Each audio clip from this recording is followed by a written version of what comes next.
Hey, it's Ruby. Welcome to another finishing series video. I love these because one, I want to know what's going to happen. A lot of times we're doing fantasy series and I want to know how things are going to end, because if you are a fantasy reader, you know that you get cliffhangers all the time. And so it's always satisfying to find out how the hell things are going to end. Also, I feel so accomplished when I finish a series, especially because then I can make a decision if I'm going to keep it or if I'm going to unhaul it. I always want to keep them. The goal is always to love what I'm reading, but sometimes I just don't. So I have my handy dandy notebook. And yeah, we're just gonna choose. I have two series trackers. I have this one, which if you haven't caught my setting up my reading journal, I'll link it up in the card and down below. And then I have this one too. I'm always adding to them as I'm going. I think I've added two series since the, or three, maybe three, four, five. Wow. Yikes. Since I filmed that video. So I have ongoing series, but I typically like to just film us finishing them. So we're going to try and focus on those, on the last books of the series. That way I can tell you which ones are my favorite. We can like rank them and all that fun stuff. If you haven't caught the other episodes, there's like a whole playlist. I'll link it. So I am on the last book for Once Upon a Broken Heart, the trilogy. Let's see. Also, the last book of the Stolen Heir. We could do that one too. And then those are like completed series. And then for my ongoing series, I am on the latest book of the Locked Tomb series, which is Gideon Harrow, Nona the Ninth. And then I'm also in the latest book in the Mad King and the False Queen series, which is a Kindle Unlimited series, but I really like it. It's YA, but it's fun. It was supposed to be a duology, but the author has decided to make it a trilogy because there was just like too much to the story. But I did enjoy book one, and that one, like, it leaves off in a cliffhanger, and also it's like dual POV. There's two storylines going on simultaneously, but they kind of come together, and I love that. I love when books do that. So there's that too. Also, Rebel Witch, which is the conclusion to the Crimson Moth duology. We're gonna read that one for sure. I was supposed to, well, that released yesterday, Tuesday. I don't know when you're gonna see this video, because I don't think you're gonna see it anytime soon, maybe like 2 weeks from now. But I'm already starting it because I don't know, I'm filming simultaneously with other videos. But yeah, it said that it's not gonna get here till Saturday, which sucks. Like, Barnes&noble, why are you doing this to me? So I have to wait on that one. So yeah, let's just, maybe I missed some. I will keep track later. But the first one we're gonna start with, because I just finished The Ballad of Never After, and I just want to finish this trilogy because I'm not in love with it. I've gotta say, I don't love it, and I feel like everybody does, and I just don't. Like, I like it. I like it fine. I've given them 4 stars. But like with The Ballad of Never After, I was ready to love it because like everybody loves that book, but I didn't. I just thought it was fine. I gave it 4 stars. And if I'm being real, like if this one is on that same level, I should unhaul this trilogy. But these books are so beautiful. Like, all 3 of them that I own are the UK editions, and they all got the like foil designs, and they're gorgeous. But like, I really am trying not to do that, not to keep books just because they're beautiful. So I don't know, but I have started this one, and I think I'm like 40% in, and I like it, but I don't love it. It's like the same thing. Although I will say, in that other one, we're reading from Jack's and Evangeline's POV, and in this one we get an additional POV, and I do like that. I really do like that third POV because we really are getting into, people's heads. So I'm gonna read this one and see how it goes, and then of course we'll rank them. see which one I like the most. As of now, I like the second one the most, I think. Honestly, yeah, I guess so. I mean, it was good. So let's finish off A Curse for True Love and then see what we pick up afterwards, because we've got options, which is good. So we're done with A Curse for True Love by Stephanie Garber, and I really liked it. I gave it 4 stars. I thought it was just as good as the other ones, and I was nervous about that because everybody seemed to hate this when it came out, but I liked it. I liked the additional POV that we got in this one also. And I gave it 4 stars, just like I gave the other 2 books. If you're not familiar with this world, the Once Upon a Broken Heart trilogy is a spin-off of the Caraval trilogy, but the Caraval trilogy is very YA. I didn't love it. I actually unhauled that trilogy, but I will be keeping this one because I did like it. I don't love it, but it is like a 4-star series for me. I do like it. And in this, we follow Jax, who is a fate that comes out in the first trilogy. What is a fate? Just a magical being, immortal magical being, essentially. And yeah, we follow along with him. He's cursed and he wants to break his curse, and it's a whole thing. I feel like this does read very fairy tale-ish, like everybody says it does. So if you like that, then definitely pick this up. The writing is really pretty. I don't necessarily love flowery writing, but it doesn't get to the level where wouldn't be able to tolerate it. You know, it's just nice, descriptive, but not over the top. So I like that. And I don't think that I've read a lot of fairy tale-esque books other than T. Kim Fisher. If you want something a little bit darker, then T. Kim Fisher's for you. But if you just want something like light and like pure, then this one's for you. Although there are like monsters like vampires in here, and like I said, the fates themselves are essentially immortal evil beings. But yeah, I liked it. 4 stars for this one. And I don't think that I have a favorite in the trilogy. If I really had to choose, I would say this one, because I did like it, and I did like that additional POV. So I don't know, I am in the minority, but I really liked this 3rd book. Next up, we're gonna move on to probably my favorite, or like not my favorite because I haven't even read it, the most anticipated book in this reading vlog. Although there's another one that I'm really excited about, but this one is a new release. Let me get book 1. I think it's right here. Yeah, it's right here.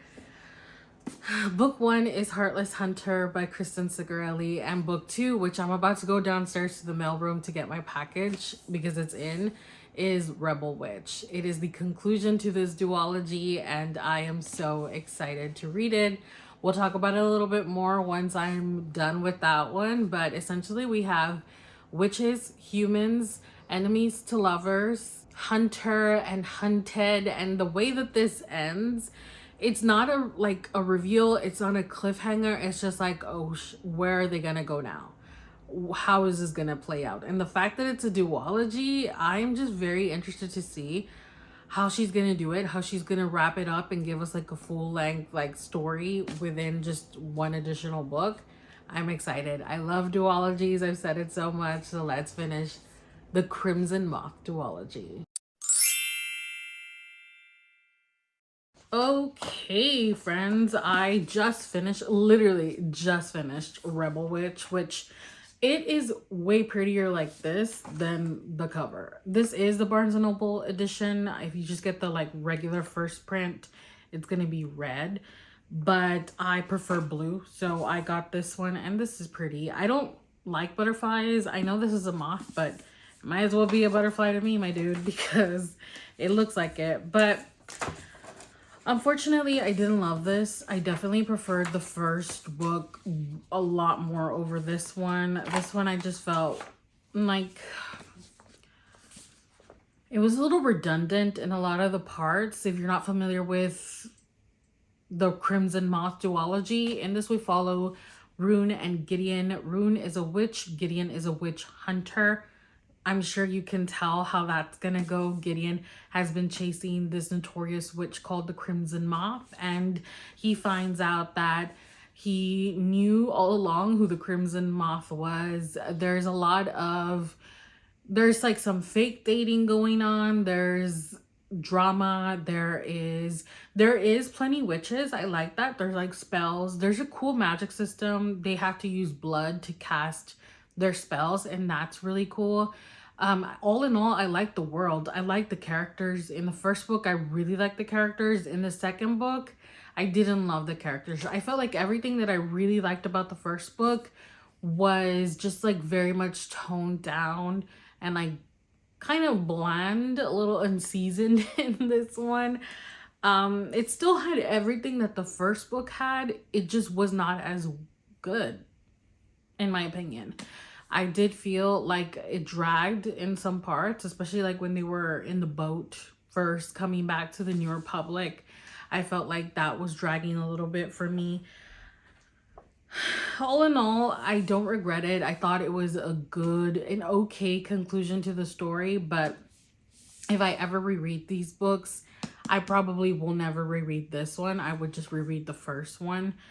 So yeah, I don't know. I don't know if I should keep this. I feel like I'm gonna keep it because it is a duology and I really like duologies, but it's not one that I'm gonna be running to. So like I said, definitely prefer the first one. I don't remember what I gave the first one, and it's not in my reading journal. It's in my old one.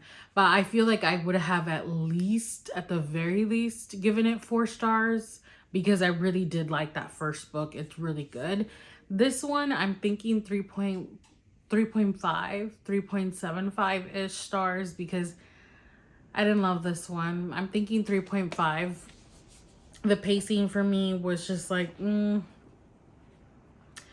the villain, the story, everything was just like lackluster. And if you know what happened in the first book and the loss that we suffered in the first book, I really enjoyed that character, and not having that character around in this one actually did affect the reading experience for me. Yeah, not my favorite. I'm a little disappointed because it was one of my most anticipated releases of the year, and it was just okay. Like I said, don't regret it, but just okay. So I think now we're gonna move on to, there are 2 books that I for sure want to read, want to wrap up, and I think I'm gonna leave the one that I'm looking forward to the most to the end, just because like this one was like my most anticipated one and it didn't quite hit. And when I read A Curse for True Love, I was like not really hoping, like I'm not really thinking it was gonna be good, and I actually liked it probably more than this one, if I'm being honest. Not like by a lot, but the books have not been hitting. However, that's the point of this. Oh, this is pretty. Look at this. We're gonna move on to this because this is also a duology, so I will have finished it also. The Prisoner's Throne by Holly Black. Book 2 is The Stolen Heir, and I didn't love book 2. Again, I think I rated it in the 3 point some range or 3-star range. It was okay, but I didn't love the main characters, Oak and Ren. In this one, I hear that we're gonna get Jude and Carden. If you're not familiar with this, this is a spin-off duology from the Cruel Prince trilogy. And I really like the Cruel Prince trilogy. I feel like people either love it or hate it. I liked it. I feel like I really like the characters. I really like the Cruel Prince, and I like the Wicked King. Queen of Nothing, I really didn't like, but I love Jude and Carden. Like I just do. I just do. So I heard they're gonna come out here, and I can see why, because the way that the first book ends, I mean, yeah, I can see it. So let's go ahead and start The Prisoner's Throne, and hopefully I'm surprised just like I was with A Curse for True Love, because that would be amazing. If it doesn't hit, again, I might unhaul it. We'll see.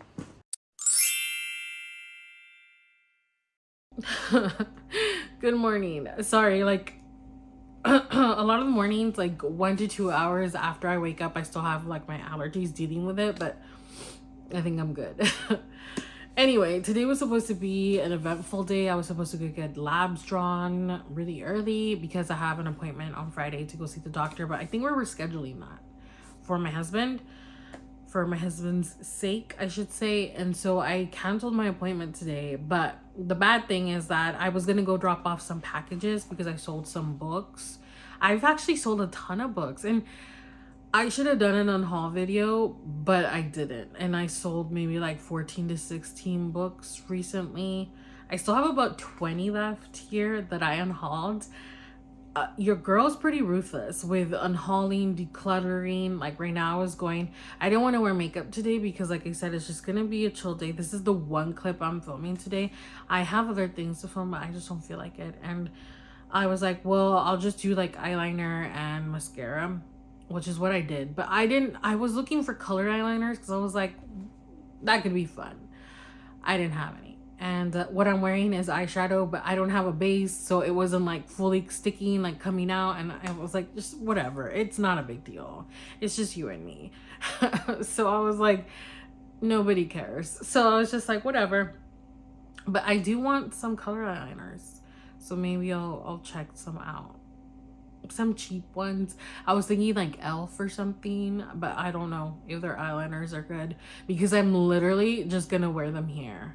I wear the same makeup every single day, and I think I've like talked about my makeup routine in some sort of video or another, but I wear the same thing every day and it's very minimal.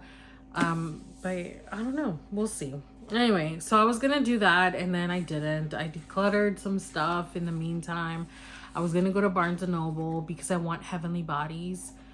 I thought you could read it on Kindle Unlimited, but it's not available on Kindle Unlimited, so that sucks. But I'm gonna go to Barnes and pick up that copy because I actually have like $15 worth of rewards. I always get rewards through Fetch. Have y'all heard of Fetch? I've been using it for years. It's literally just an app that you scan your receipts to. Like any receipt. Like you go to McDonald's, you go to the gas station, whatever, the grocery store, you scan your receipt and you get points, and then you can get gift cards. And I used to get Amazon gift cards all the time, but now I don't really shop much on Amazon for my books and stuff. So they have everything. They have like coffee shops like Dunkin'. They have retail stores. But if you don't use Fetch, I'll leave my link down below. I'm sure you can get some sort of money. I think when you sign up, because I had my brother sign up because I don't get a lot of receipts because I don't really go anywhere, like, but they are always like at Walgreens. My mom's always couponing, or they eat out like every day, and so they always have a ton of receipts, so he gets a lot of points. I don't get as many, but it's okay. I still get enough to be getting these gift cards. So yeah, I think when he signed up he got like $5 automatically or something. So I'll leave the link down below, but you obviously don't have to sign up. I'm just saying, I like getting the gift cards, so I've got to spend that one, and I figured I would buy the book using the gift card. So hopefully maybe tomorrow I'll go. We'll see. Yeah, maybe tomorrow, because I have been reading a book a day, which is crazy. I mean, it's fun, and I'm not going out of my way to like do this. Like, I know a lot of people get a lot of hate for reading a lot of books. I don't go out of my way to read a lot of books. I just do because that's like all I do, you know? And it's just been working out that I've been reading a book a day, and it's been really fun. But today I think I'm gonna watch some movies. I'm feeling like watching some movies, so I think I'm gonna do that, and I'm gonna start our next book, but I don't think I'll finish it today, especially because the next book I've got to pay attention. We'll get to it when we get to it, but first, The Prisoner's Throne. I've got to say I didn't love this, which is so sad because I really wanted to, and I felt like it was really promising. The one thing that I did like was Jude and Carden. Yeah, we do see them again. I love them in the Crow Prince trilogy. I really like that trilogy, except for that last book. I said it before. But yeah, like they're in here the whole book. Like they are in here. And yet I just didn't really care. You know, I didn't. I really did not care. I could not have cared less what happened to Oak and Ren. I just did not connect with these characters. And even Jude and Carden, like, I love them. But in this, I was just like, well, I mean, I still like y'all, but it just didn't hit the same. And unfortunately, I have to compare it to the trilogy because it's a spin-off. And this spin-off just did not hit. So Yeah, I do have both of them here. They're beautiful. I love that all the books in Elfheim are white and they all match and they look so pretty on the shelves. But I will be unhauling these because even though I did not hate them or anything, like they're not bad, but I just didn't love them and I don't think I'll reread them. So I rather unhaul them because they are like perfectly good and maybe somebody else will enjoy these more than I did because I just didn't love it. Like I just felt like I wanted more from it, but I didn't really love the plot, the characters, anything. But I was looking on Goodreads and a lot of people rated these like 5 stars. So it, you know, reading is subjective. That's why I'm saying I'm gonna unhaul them and maybe somebody else will enjoy these more than I did. There's that. We're done with another series and now we're moving on to a big one. The Locked Tomb series. This is Nona the Ninth, the latest book in the Locked Tomb series.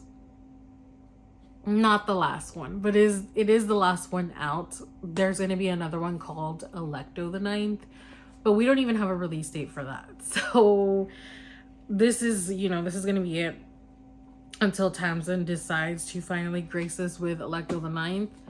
I'm so excited for this. I've read all of these in reading vlogs. Yeah, Gideon, Harrow, now Nona. And I'm so excited for it because if you've watched those other videos, I think there've been bookshelf ultimatums where they get picked. I've loved them both. I think I like Gideon more than Harrow. Not by a lot though. They're all really good. And the way that Harrow the Ninth leaves off, I'm just so curious where we're going.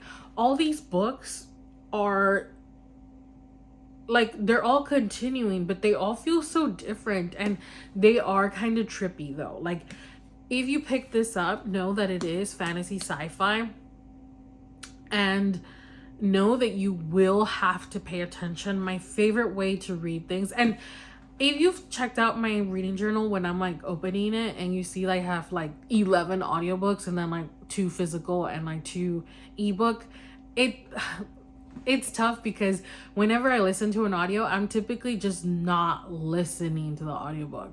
I'm doing the audio with the ebook or the audio with the physical and doing like immersive reading. I'm usually not just like listening to an audiobook and just like that's it. I'm doing both. And with this, that's the only way I will do it. I listen to the audiobook while I follow along with the book because like I said, you've got to pay attention. And so the way that Harrow the Ninth ends, I feel like I know where we're going with this, but with Tamsin, like you just can never be sure. So I'm curious. With Harrow the Ninth, it was a lot of second person in there, second person POV, so a lot of the you, and then there was like, I felt like an unreliable narrator. It was just trippy. Gideon the Ninth is very straightforward, but there are a ton of characters. That's what makes that book difficult, is that there's so many characters that you do have to keep up with. And that's a difficult part of Gideon the Ninth. But the plot, the story is pretty straightforward. A little confusing, but if you're like a fantasy a fantasy sci-fi reader, then you'll be okay. If you're new, don't start here. Do not start here because you will be lost and you won't be into it. Work up to this, but I'm so excited. So I'm gonna start this later. I'm gonna go make food right now and watch a movie, and then later I'll read this and then maybe update you, like, well, depending on how fast. If I'm into it, I will finish it in one day. So see you when I see you. I have finished Nona the Ninth. It took me a couple days. Usually I read a book a day or a book every 2 days.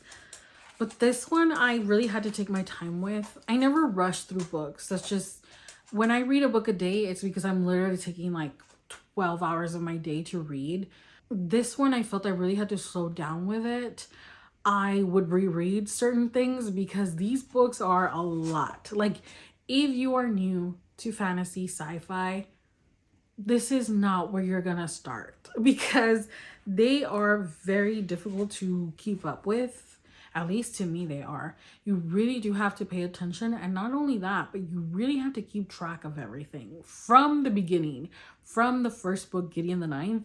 You have to pay attention because things are going to be coming up. Like, things that you were introduced to in the first book are still relevant in the third book, and vice versa. Because the more that you read, the more that you unfold, the more that you discover, and the more that things in general start clicking and making sense. It's masterfully done. Like, it's so freaking good. And Nona the Ninth was no exception. I found out that Tamsin actually was just gonna make this a trilogy, and it was just gonna be Gideon the Ninth, Harrow the Ninth, and then Alecto the Ninth. But then she started writing Nona the Ninth, and she was like, "Whoop!" So she made this a whole book, and now we're still getting Alecto the Ninth. So I guess it's gonna be a quartet. When we're getting Alecto the Ninth, I don't know. I have not heard anything. Like, all I know is that we're gonna get it at some point, but I feel like it's been a while. So I really hope that she gets a move on with that, because I really want to read Alecto the Ninth. But this was so good. I did have some questions, but I feel like most of them, like, I had answers for the end. The only thing is that the river, if you've read these books, then you know what I'm talking about. But the river, like, you know how they take the river to travel to different places? I still can't really picture the river. And keep in mind, I have aphantasia, right? I can't picture anything. But it's difficult to explain. Like, I can picture things, but I can't. Like, I have imagination. I just don't see the pictures in my head. I don't know if that makes sense. Like, I can imagine things, but I'm not picturing them, if that makes sense. Somebody described this really well, that it's like they have, and it was in the comments, it was one of you of that video. I don't know where I talked about it, but where she feels like she has like a filing cabinet in her head where everything is stored. Like, let's say apple, right? The picture of an apple, like, she knows what an apple's supposed to look like.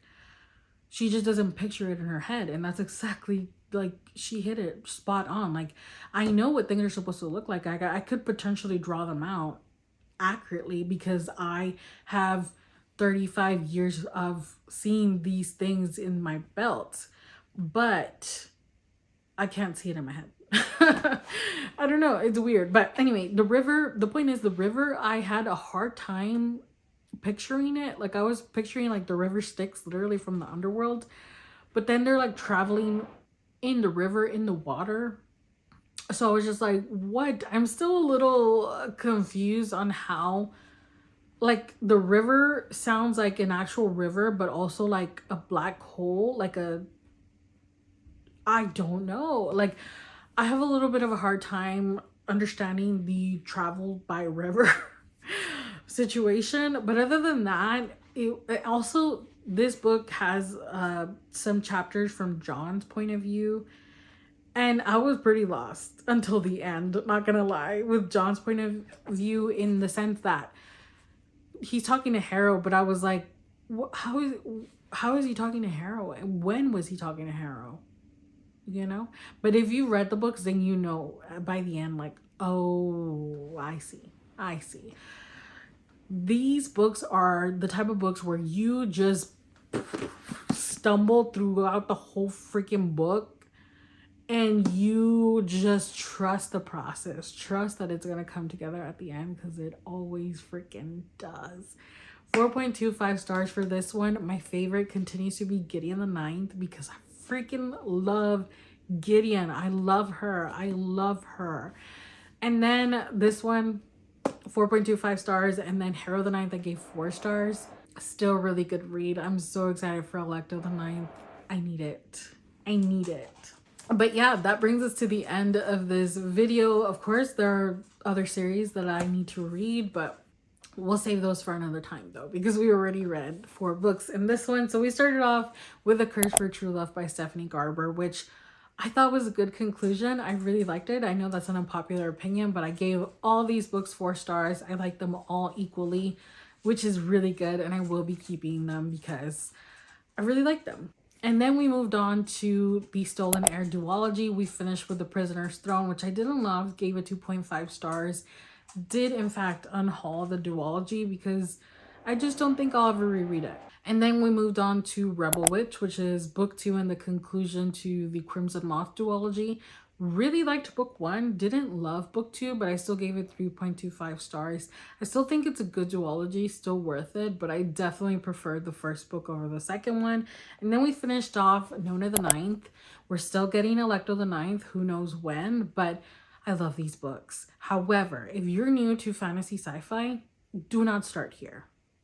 Maybe go read Red Rising or something that's just more chill, because, and I say more chill, like Red Rising is crazy. Like the stuff going on in Red Rising in the first trilogy is crazy, but it's very easy to understand. Like there's nothing confusing about it. It's very straightforward in my opinion.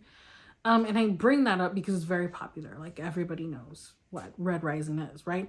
But it's very straightforward. Like there was not a single point that I was like, what's happening? And this one, I am lost the entire way. I'm like, what the fuck? And then like, you know, the last bit of the book, it's like, like, you know, so good, so satisfying. But yeah, that is it. We're done. Thank you so much for hanging out today, or this week, I should say, for finishing series I'm in the middle of. As always, give a video a thumbs up. It really helps the channel out. Subscribe if you haven't already for more reading vlogs. And I'm working on doing like recommendation videos. I've been trying to keep track of the books that I'm reading so that I can do that, and just more bookish fun, because I love books. Definitely check out my Fable book club. We're reading Heavenly Bodies in March, and I'm really excited because everybody seems to be loving this freaking book. So we'll see how that goes. The link is down below. It's free to join. Always free to join. So I'll see you next week with another one. Bye.